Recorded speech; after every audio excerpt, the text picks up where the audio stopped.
नमस्कार दोस्तों, आज हम सुनेंगे विजय एकादशी की व्रत कथा। विजय एकादशी का व्रत एकादशियों की तरह बहुत ही कल्याणकारी माना गया है। मान्यता है कि जो व्यक्ति विजय एकादशी का व्रत करता है उसे इस लोक में विजय प्राप्त होती है और उनका परलोक भी अक्षय बना रहता है। युधिष्ठिर ने पूछा, वासुदेव, फाल्गुन के कृष्ण पक्ष में किस नाम की एकादशी होती है? कृपा करके बताइए। भगवान श्री कृष्ण बोले, युधिष्ठिर, एक बार नारद जी ने कमल के आसन पर विराजमान होने वाले ब्रह्मा जी से प्रश्न किया, सुरश्रेष्ठ, फाल्गुन के कृष्ण पक्ष में जो विजया नाम की एकादशी होती है, कृपया आप उसके पुण्य का वर्णन कीजिए। ब्रह्मा जी ने कहा, नारद सुनो, मैं एक उत्तम कथा सुनाता हूँ जो पापों का अपहरण करने वाली है। वह व्रत की प्राचीन, पवित्र और पापनाशक कहानी सुनाते हैं। यह विजया नाम की एकादशी राजाओं के विजय प्रदान करने, इसमें तनिक भी संदेह नहीं है।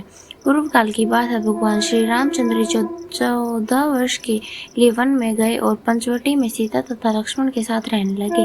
वहां रहते समय रावण ने चपलावश विजयात्मा श्री राम की तपस्विनी सीता को हर लिया।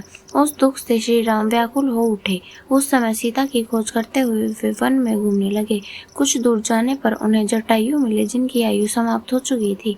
इसके बाद उन्होंने वन के भीतर कम्बंद नामक राक्षस का वध किया। फिर सुग्रीव के साथ उनकी मित्रता हुई। तत्पश्चात श्री राम के लिए वानरों की सेना एकत्रित हुई। हनुमान जी ने लंका उद्यान से जाकर सीता जी का दर्शन किया और उन्हें श्री राम को चिन्ह पूर्वक मुद्रिका प्रदान की। यह उन्होंने अपने महान पुरुषार्थ का काम किया था। वहां से लौटकर वे श्री रामचंद्र जी से मिले और लंका आकर सारा समाचार उनसे निवेदन किया। हनुमान जी को साथ यह बात सुनकर श्री राम ने सुग्रीव को अनुमति ले लंका को प्रस्थान करने का विचार किया और समुद्र के किनारे पहुंचकर उन्होंने लक्ष्मण से कहा, सुमित्रा नंदन, किस पुण्य से इस समुद्र को पार किया जा सकता है? यह अत्यंत अगाध और भयंकर जल जंतुओं से भरा हुआ है। मुझे ऐसा कोई उपाय नहीं दिखाई देता जिससे ये सुगमता से पार किया जा सके। लक्ष्मण बोले, महाराज, आप ही आदिदेव और पुरुषोत्तम हैं। आपसे क्या छिपा है? यह द्वीप के भीतर बकलाभ्य नामक मुनि रहते हैं। यहाँ से आधे योजन की दूरी पर उनका आश्रम है। रघुनंदन, उन प्राचीन मुनीश्वर के पास जाकर उनसे उपाय पूछिए।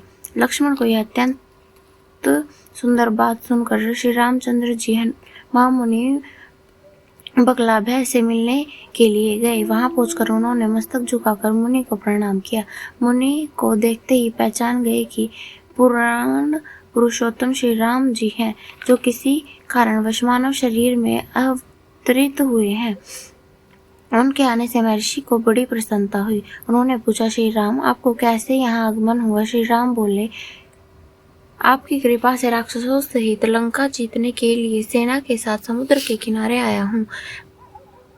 मुने, अब जिस प्रकार समुद्र पार किया जा सके वह उपाय बताइए। मुझ पर कृपा कीजिए।